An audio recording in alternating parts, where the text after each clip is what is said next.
자, 오늘은 실손보험 청구 간소화법에 대해서 말씀을 드리겠습니다. 지금 현재 국회 법사위를 통과했고 아직 본회의 통과는 하지 않았지만 거의 99% 통과될 가능성이 높기 때문에 이 실손보험 청구 간소화법이 뭔지 실생활에서는 굉장히 유용한 법일 수 있기 때문에 촬영을 준비하게 되었습니다. 실손보험 여러분, 우리나라 5천만 명 중에서 약 4천만 명이 가입하고 있는 제2의 건강보험이라고 할 수 있는데요. 보통 이제 실손보험은 굉장히 좋죠. 왜냐하면 건강보험의 급여 부분에서 보상받지 못하는 부분과 비급여 부분, 예를 들어 고액의 어떤 도수치료라든가 이런 비급여 부분을 보상을 해주는 것이 실손보험이기 때문에 사실 굉장히 유용합니다. 그런데 문제는 뭐냐면 이런 실손보험으로 병원에 가서 치료를 받고 영수증을 가지고 사진을 찍어서 그 보험사의 앱에 올려서 청구를 하는 그런 시스템이 좀 많이 어렵다는 거죠. 귀찮기도 하고 번거롭기도 하고, 그러다 보니까 그렇게 신청하지 않은 돈들이 1년에 2, 3천억 원 정도 돼서 사실은 보험사의 배를 불리는 이런 얘기도 많이 나오고 있는 상황인데, 제일 중요한 거는 서민 대중들에게는 불편하다, 번거롭다, 이게 제일 힘들었던 내용이죠. 그래서 지금까지 약 14년 동안 국회에 계류돼 있다가 요번에 이제 통과될 가능성이 높은데, 지금부터는 앞으로 만약에 통과가 되면 병원에서 치료를 다 끝낸 다음에 치료받은 내용을 보험사로 전송해 주세요, 청구해 주세요 라고 하면 그냥 손 하나 안 대고 바로 보험사로 가서 보험사에서는 심사를 통해서 그 즉시 보험금을 지급할 수 있는 아주 간단한 그런 시스템이 만들어진다는 거죠. 여기까지는 아주 어떻게 보면 장점인 거에 해당하고요.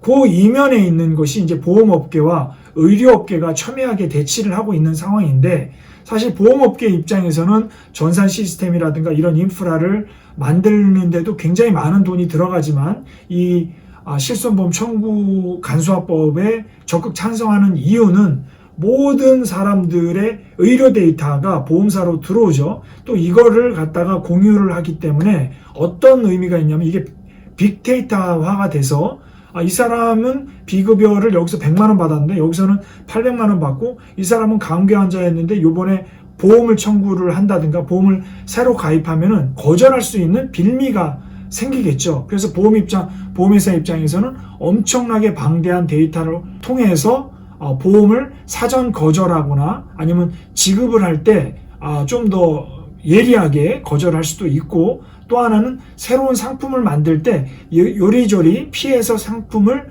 만들 수 있는 그런 어떤 잘못된 형태로 흘러갈 수 있다는 게 이제 일각의 시각이고요.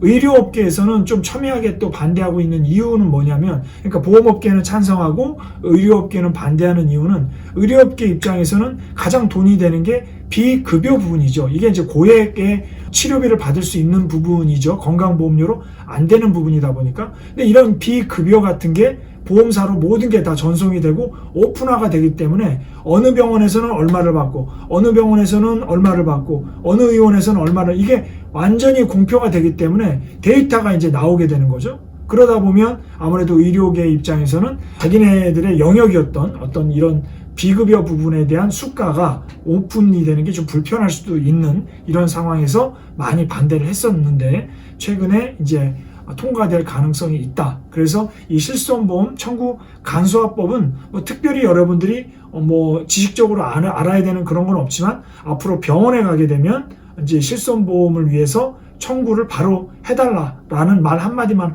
하면 된다는 얘기고요. 만약에 이것이 2023년 10월에 발효가 되면 1년 후부터 시행이 되거든요. 그러면 2023년 4년 10월에 시행이 되면 그로부터 3년 전에 청구한 것에 대해서는 보상을 받기 때문에 실손보험을 3년 전, 즉 21년 10월부터 병원비를 사용한 거는 청구해서 받을 수 있다. 이런 거는 참고로 알아두시면 좋을 것 같습니다.